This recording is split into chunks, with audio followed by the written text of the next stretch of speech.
All right. Let's see. I just sort of forgot to do one last thing. That is power. We're going to get it more into power later.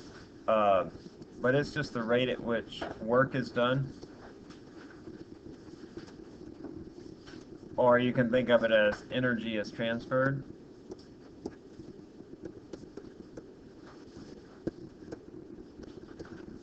So power then, capital P, is just work over time. Or you can think of it also as energy over time. The units of power is the watt. 1 watt, it's abbreviated capital W. And it's equal to 1 joule per second because it's an energy per unit time. All right, so that's the unit of power. So if you do a certain amount of work over a certain amount of time, then you do that work over time as your power. We see this in motors, right? Horsepower, that's a unit of power. That's the British unit of power. You also see it in your electrical devices. All of your electrical devices have a power rating, and that's how it'll come up next semester when we deal with electricity and circuits and what have you, because we'll look at how much energy is output per second. So like your 100-watt light bulb puts out 100 joules per second, or your 1,000-watt heater, or your 10-watt radio, or whatever. Those are all measures of power. So that was sort of the last topic. I think we had a few more clicker questions. Am I right about that, or did we finish all of them? Somebody keep track in the back.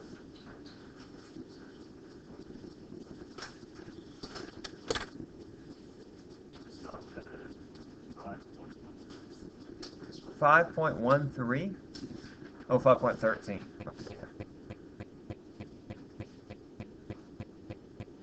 Right here? We did this one though, right? Okay, so how does the work required to stretch a spring 2 centimeters compare with the work required to stretch it 1 centimeter? And just to remind you, the potential energy is 1/2 kx squared.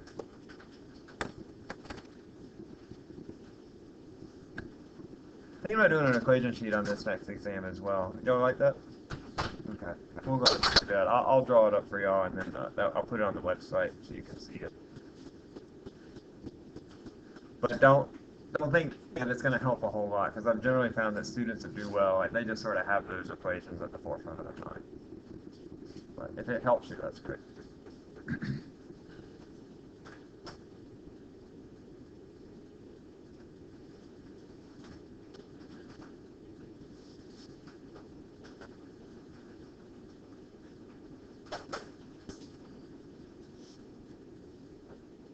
I'll stop at 105. 105.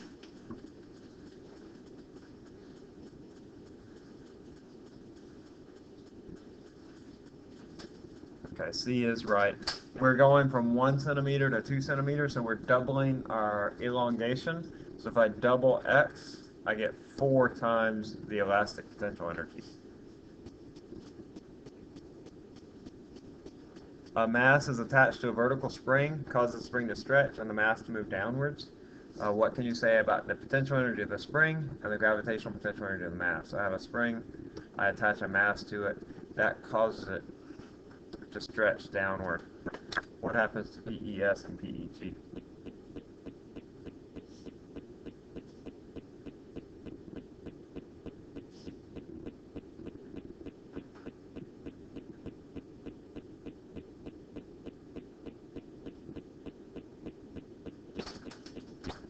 Daniel?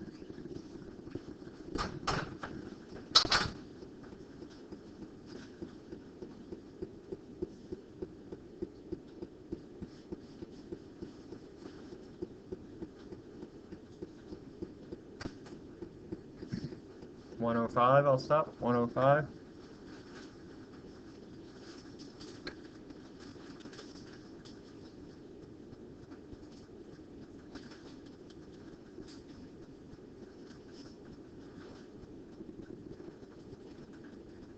Okay, let's see. We're sort of all over the board here. B, the potential energy of the spring increases, and the gravitational potential energy decreases. B is right. So remember, our potential energy of the spring is 1/2 kx squared. And so if X increases, that means I store more energy in the spring. If I stretch a spring, has more potential to move, right, than if it's in its equilibrium position where it has no potential energy. So PES here, potential energy of the spring, is going to go up. But this object also drops in the gravitational field, and then it has less potential to move because of the gravitational energy. So PEG decreases because H decreases, the height.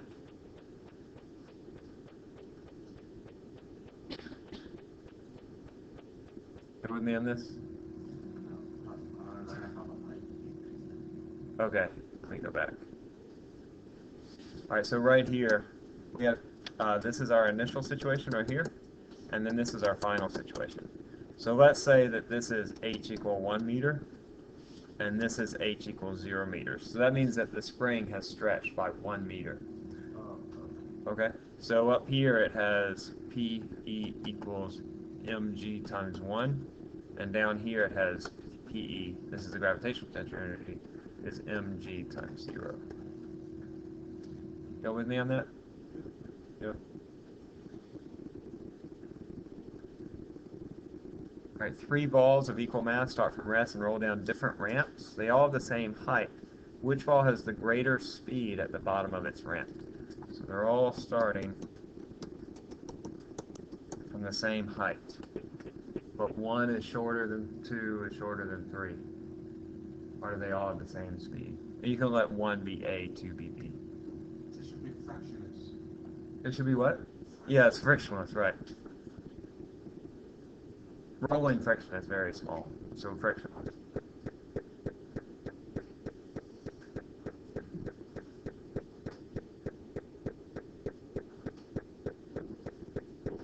Oh, I'm sorry.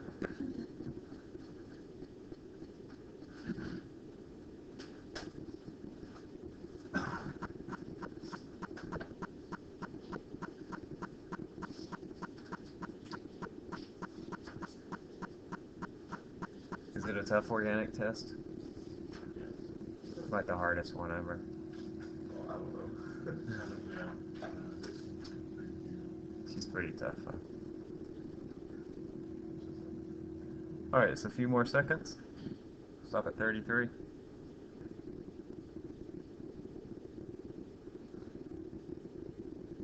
Okay, here D is the right answer.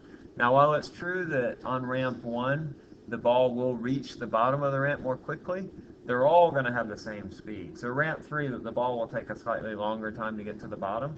But if we think about this in terms of energy, up here they all have the same potential energy, right? And then when it reaches down here, all that potential energy will be converted into kinetic energy, so they all have the same kinetic energy at the bottom. Assuming, of course, that the ramp is frictionless. Now let's say that the ramp is not frictionless. Say we have an object that's sliding down the ramp. Which one then is going to be going faster? So here, instead of having a frictionless ramp, I have a ramp where friction is relevant. So which one will be going faster then?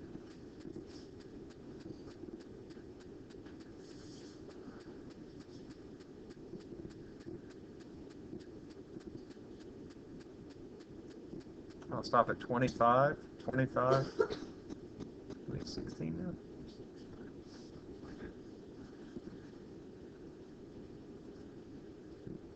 Okay, very good. So for the ramp where you have friction, remember friction is a non-conservative force, and non-conservative forces are path dependent or path independent.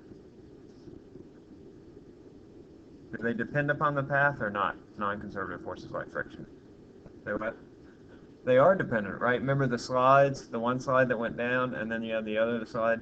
Now, conservative forces are path independent. They don't care about the path, but non-conservative forces like friction, the path is important. The longer the path, the more energy you'll lose, right? So here, we lose the least amount of energy on the short distance, and the most amount of energy here. So the final energy at the bottom will be the kinetic energy minus the work done by the frictional force. And since there's more work done by the frictional force on the longer path, then it'll have less total energy. Or actually here, I'm sorry, this isn't exactly right. The total energy here, the kinetic energy rather, will equal the potential energy in the beginning minus the work done by the frictional force. Y'all with me on that? About half of you look asleep. Is it a sleepy day? Yeah. You might go to the star party last night? This class, they had a star party. No. What's it? Oh, yeah. My wife was out till like 10:30 last night.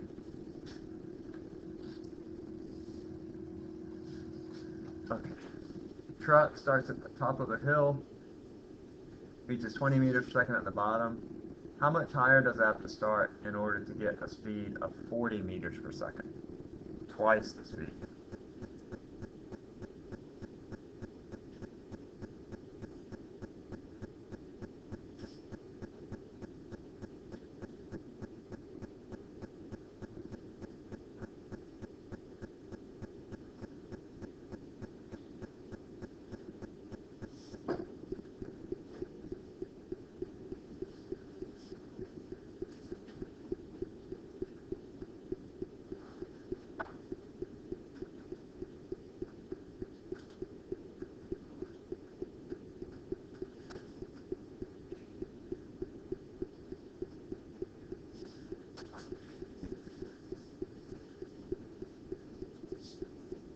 All right, just a few more seconds. I'll stop at 108.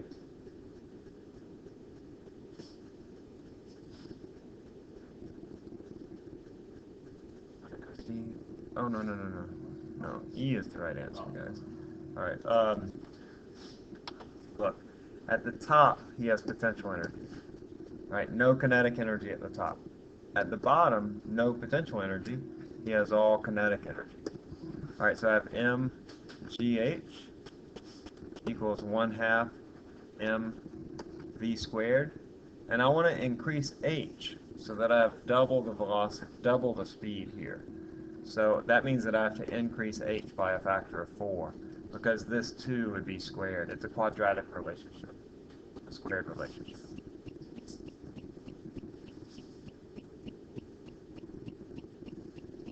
You're likely to see that type of problem on the next exam as a multiple choice, okay, where you're exploring those types of relationships.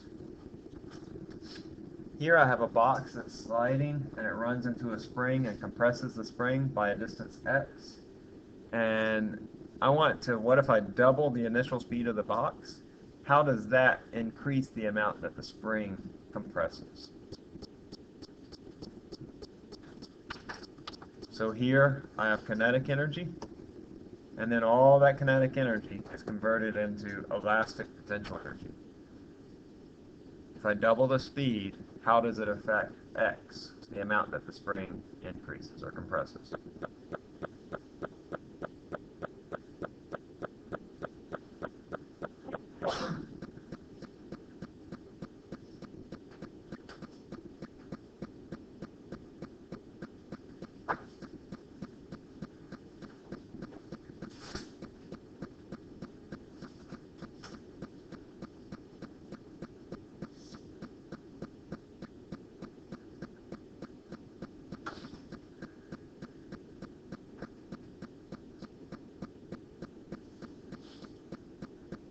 All right, just a few more seconds. I'll stop at, say, 118.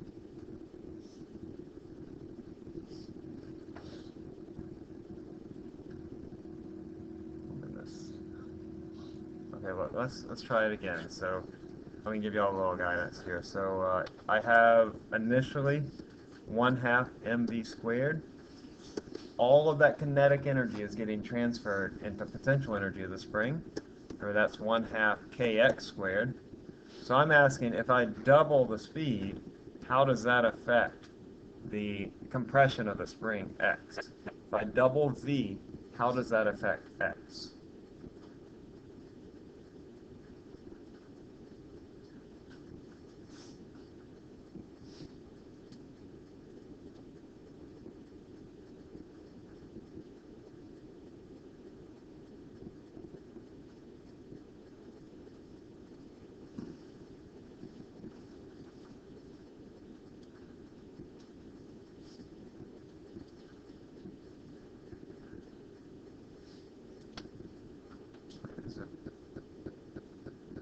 more seconds. Stop at 43 or 45.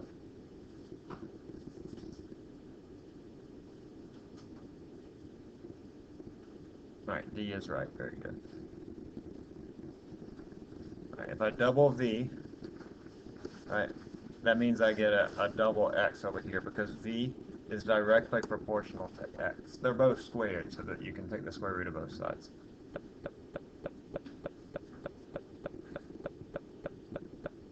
Alright, Paul and Kathleen start from rest. Same time on frictionless water. Water slides of different shapes at the velocity, or at the bottom whose velocity is greater. So Paul's slide looks like this, and Kathleen's slide, her slide looks like that. But they begin and finish at the same points.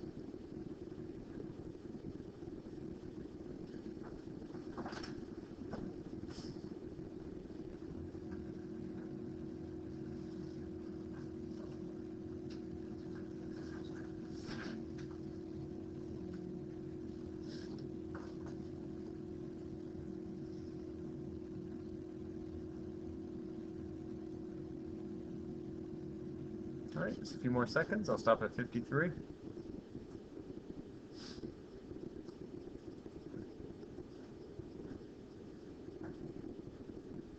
Okay, very good. C is the right answer.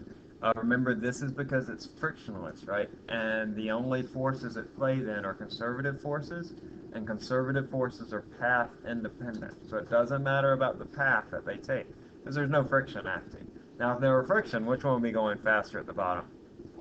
Paul will be going faster, because the friction would have less distance to act over, and so it would take away less energy. Did I mark it correctly? Yeah.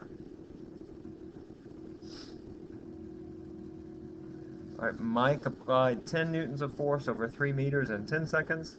Joe applied the same force over the same distance in 1 minute. Who did more work? Which of these did more work? Mike, Joe, are both the same work.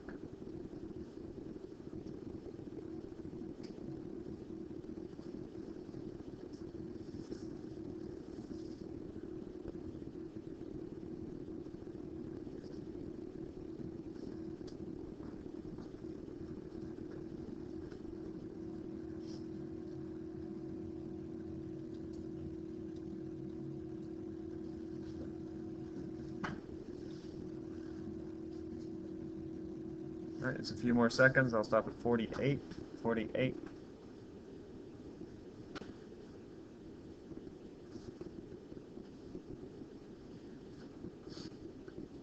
C is right. They both do the same work because they both apply the same force over the same distance. And here Mike does 5 joules of work in 10 seconds, and Joe does 3 joules of work in 5 seconds. Who produced the greater power? Remember, power is work or energy over time.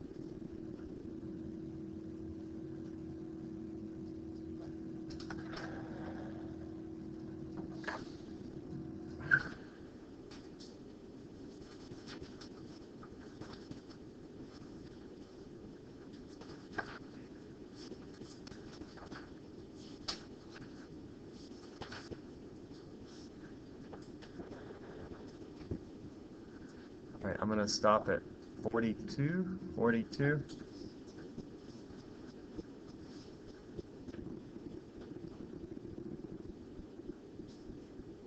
Okay, very good. It's just work over time, so Mike does a half a watt, and Joe does 3 over 5, or 0.6 watts of power. Engine 1 produces twice the power of engine 2. Can we conclude that engine 1 does twice as much work as engine 2? That's something you can say is true.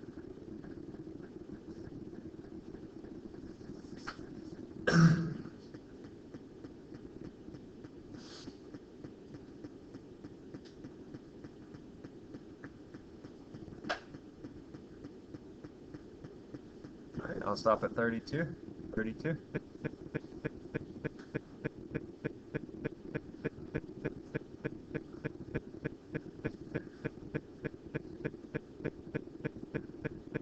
Okay, the answer here is no. The reason is that it doesn't say anything about the amount of time that the engines are operating. And so even if engine 1 produces more power, if it works for, half the time, then it's done the same amount of work. That's engine number 2. So time is very important when we're talking about power.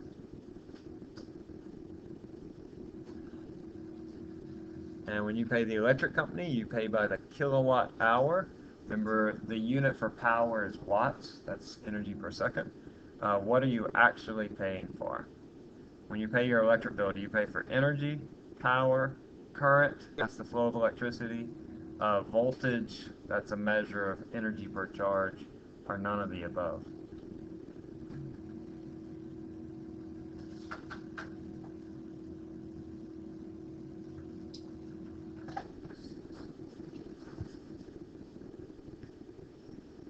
To do this, you want to look at the units. So remember, we're dealing with kilowatt hours up here. Kilowatt hours. See that? Kilowatt hours. That would be in the SI system, that would be watts times seconds. Watts is joules per second times seconds. And so what are the basic SI units of this? How does it simplify for power? Or excuse me, for kilowatt hours, rather. Right.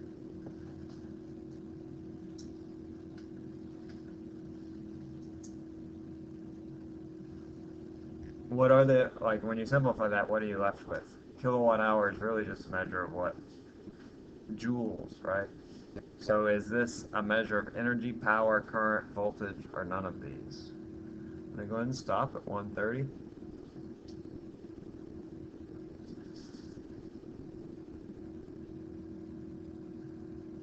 Okay, very good. It is energy.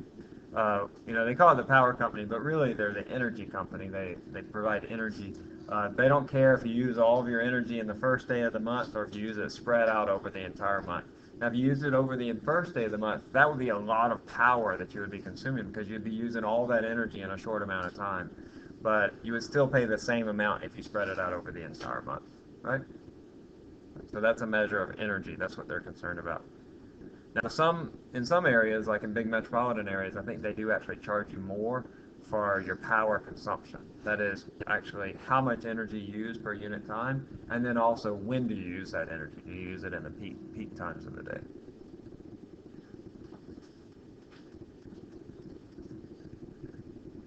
And this is the last one. We'll talk more about this next semester, about power ratings in electrical objects, devices.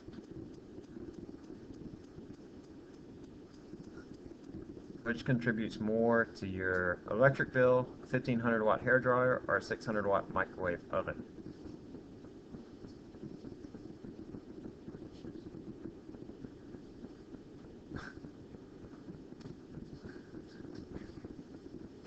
Microwave ovens are usually more than 600 watts. They're usually more like 1,000.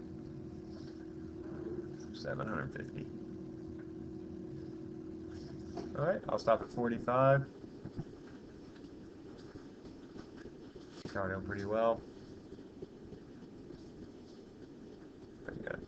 So just like with the previous question, it depends how long the device is on. So if you leave your hairdryer on all day, it's going to rack up a really big electric bill. What in your house do y'all know uses the most energy, the most electricity rather? No, the refrigerator is actually pretty small power rating. Air conditioner, yeah, is a big one, but even more so is the toaster, right? Or like if you have an electric heater, electric heaters are terribly inefficient. They use a lot of energy to produce heat. So natural gas is cheaper. And of course, there's Michael's room, because he's got video games and computers and, right? Yeah. Is that your room? I've actually tripped a breaker in my room a couple times. Really? Yeah. All right, we'll talk about that next semester. Okay.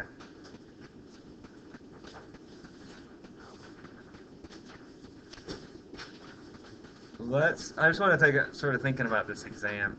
Let's take a quick look at our calendar and see if it's possible to move it. Is it true that y'all would like to move the exam to a day either before or after that day? How many of you are inorganic? Oh, it's just 4 of you. All right. Well, we'll sort of see what the class thinks. Let me look at our at the schedule because I don't want to run it after drop day. So I need to see when that is. So our exam is on the 29th, that Wednesday, and the drop day is the 30th. That exam would have to be on the Monday after fall break. I'm sorry, guys. We'll try a poll. I don't think y'all are gonna go for that, but okay. So here's we'll post it to the class though. So do you want to take the exam on that Monday? Yes or no? A, yes. B, no. That means you would come right after fall break and take the exam.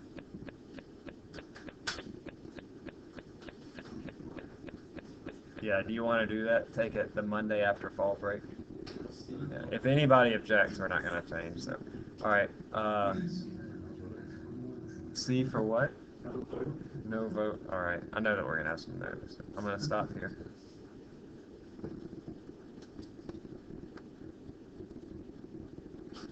That's a lot of no's. Okay. Sorry, guys. You just have to suck it up. I'm sorry. Okay. All right. Let's go on to momentum. Momentum, I think, is pretty fun. It's a little bit more difficult than energy because momentum is a vector quantity.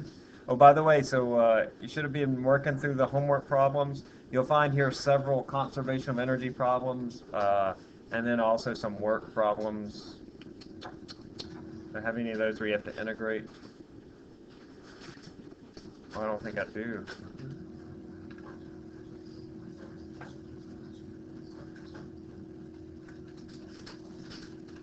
Oh yeah, so here's one. Oh, you don't have to integrate, but you have to think about the work that's being done. You should also look at some of those old exams. We've worked through some problems where you have to integrate to find the work done by a position varying force, right? Where like the work done due to a spring. Be prepared for that as well. We've worked through examples in class. Y'all know what I'm talking about? Where we do that, the work is the integral of f dx for position varying force. You can see that sort of thrown into a problem where you have a force that changes with position. You likely will see that. Oh, here's one right here. Yeah, so there's one.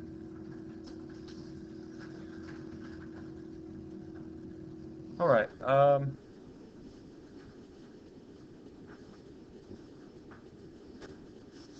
All right, so chapter 6 is on momentum. Momentum is a measure of the object's mass and velocity. We give it as a lowercase p, so it's lowercase p. It is a vector quantity, so it has direction. And that's the only reason that I say it's more difficult than the energy chapter, is because momentum is a vector. And whenever you're dealing with vectors, they're just slightly more complicated to deal with. You have to worry about components and do all the jazz that we've been doing. It's equal to the mass times the velocity. So momentum is a vector quantity, unlike energy, remember, which is a scalar quantity, meaning it doesn't have direction. When we talk about particles, we can talk about their momentum. So let's say, for example, I have a couple of particles, or I have a collection of particles. They have velocities that all go in different directions, like that. And so if I were to, these would also represent their momentum vectors. So I can think about the momentum of this system collectively. So I could say like the net momentum of this system, well in this case that net momentum would be something like this. So the point is that when we have multiple particles within a system, like say a system of gas particles, or we have objects that are colliding, we can talk about their momentum collectively as a whole, and they can have a momentum in a single direction, even though they're all going in different directions. Do you follow what I mean by that? You add them up as vectors. We'll work through some problems like that later. Let's try this quick test. It's related to this. Collection of particles has a total kinetic energy of 0. What can we say about the momentum of the system?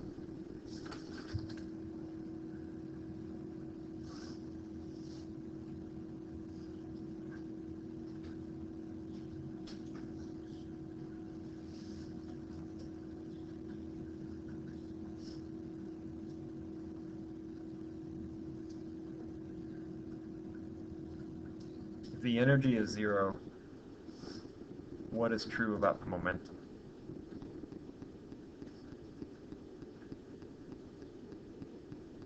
All right, it's a few more seconds. I'll stop at 45.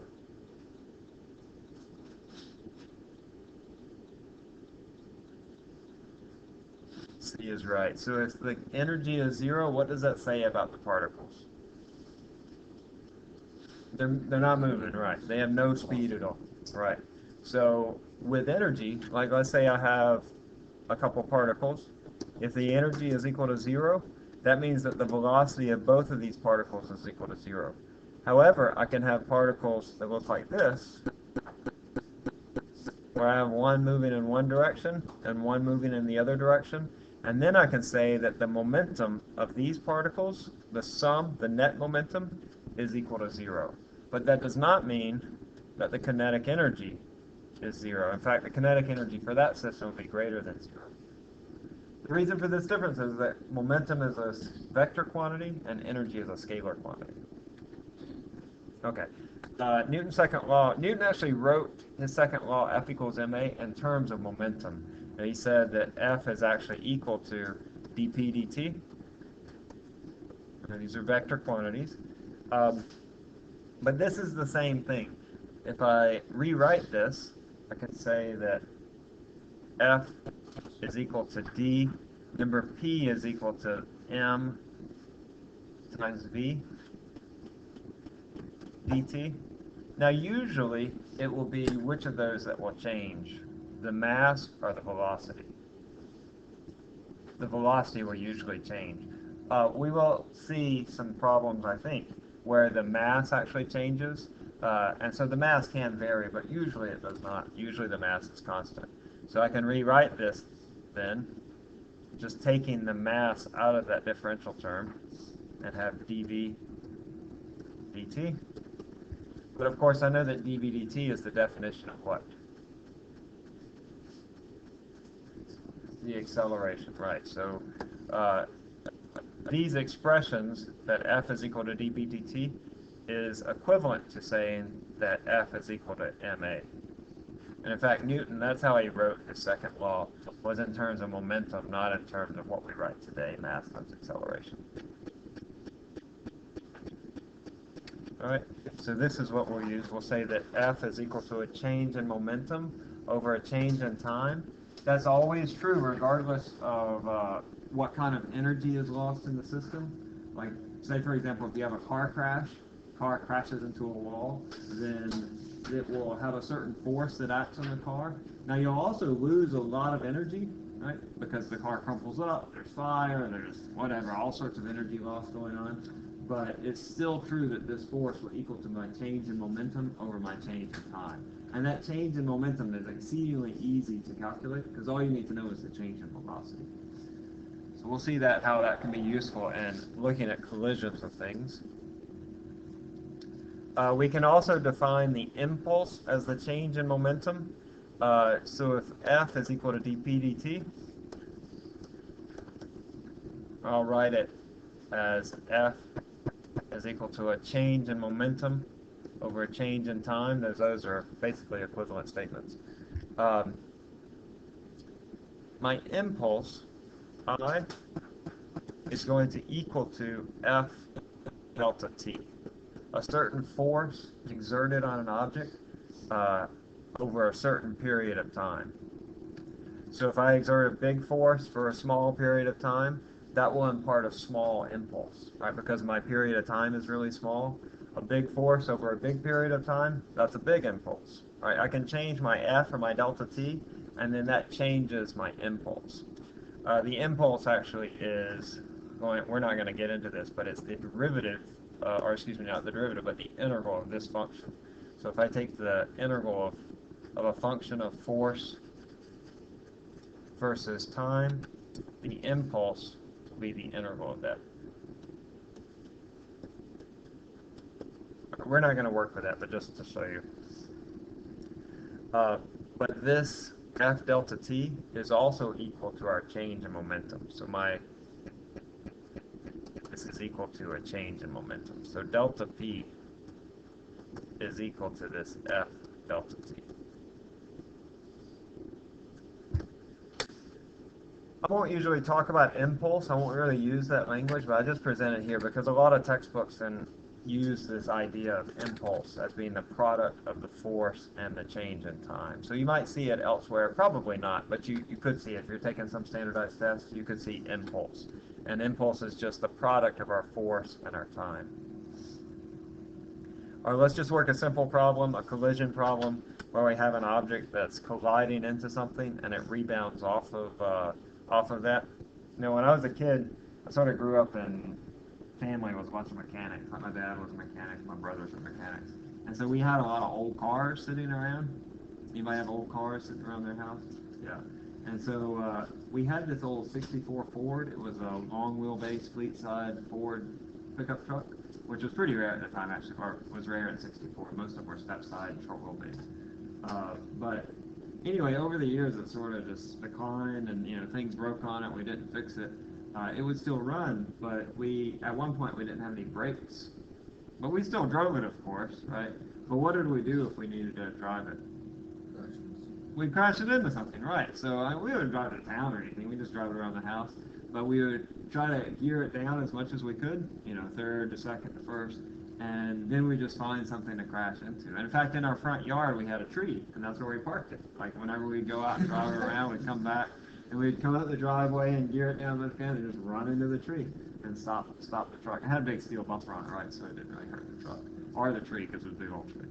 But there are actually some pretty horrific forces that are involved, even in something as small as like a very slow velocity running into something. And we can find out what those forces are by thinking about the change in momentum, because our force is equal to delta P over delta T. And as I said before, it's very simple to measure our change in momentum, because all we need to know is what is our mass of our object and what is our change in velocity. We don't need to know anything else. Like imagine this lady driving, and she is driving at 10 meters per second, and then she runs into a brick wall, and then she actually rebounds from the wall a little bit at, say, 2 meters per second. And then if we want to find the force, we just say that the force is delta P over delta T. That is, what force caused this change in velocity on the car. So our force is going to be our mass, which is not changing, times VF minus M times VI. That's going to be my final momentum minus my initial momentum. Right, this is PF minus PI over delta T. And I have these values. It's 1,000 kilograms. I'm going to factor out that M. My V final is 2 meters per second minus my V initial. Be careful here because my initial velocity was negative. So I have subtracting a negative number divided by my time. You can measure that. How long does it take for a collision to occur? Let's say it's a short amount of time, about 0.1 seconds. And so that's 1,000 times 12. That's 12,000 over 0.1, or 120,000 newtons. Now 10 meters per second, that's about, what, 30 miles an hour or so? So you're going pretty fast, but still not terribly fast. I mean, that's like driving through Thibodeau kind of fast and running into a power pole. But there's still a lot of forces that are at play. Now, given not all these forces are going to be imparted to the person in the car, because your body will actually respond differently than the car will. The car will stop much more quickly than your body will. Right? You run into the car, but then your body keeps moving inside the car. But 120,000 newtons, that's like 120 people sitting on top of you. That's a lot of people to sit on top of you, right? All right, so very simple to determine what are these forces that are at play. Let's have this short video we'll watch. And then this is a video of pedestrian crashes and some of the work that they do to find. Just give me a couple more minutes. I know we're almost done, but we'll wrap up with this. So the person goes from an initial speed of 0 to a final speed of the same as the car, basically, kilometers per hour. That's about 10 meters per second, actually. It's actually 11 meters per second. We'll just say 10. And you can get sort of an idea of how long it takes because he said that when it's a meter from the car, that's 0.3 or 3 milliseconds, which is 0.003, right? Yeah, 10^100,000. So my time, we'll just say is about that. It's about 3 milliseconds, 0.003 seconds, or 3 milliseconds. And then we can find our force, which is going to be m delta v over delta t. Mass of the person is what, you think? Say a football player, right? 100 kilograms maybe. Delta v is going from 0 to 10. So I have a change in v of 10 meters per second over this 0.003 seconds. This is really what gets you is that time. When your time interval is small, it requires a much greater force. So that's going to be 1,000 over 0.003. What is that? 3 over 1,000. Somebody tell me what that is? 333,000 newtons. And that force, in this case, is all applied to your knee. Now, it's a little more complicated than this, right? Because that's why they have to run these experiments, because you have a lot of your whole body is moving. But as a good first pass, this is a pretty good estimate of the force that's being applied to your knee. 330,000. I don't even want to think about it. 30 people tackling your knee all at one time, yeah. I don't want to think about it. All right. Y'all have a good day. We'll finish up this chapter probably maybe next time, or maybe have a little bit left after next time. This chapter is not terribly long. Two major topics in this are this impulse momentum stuff and then conservation of momentum, which we'll get into next time.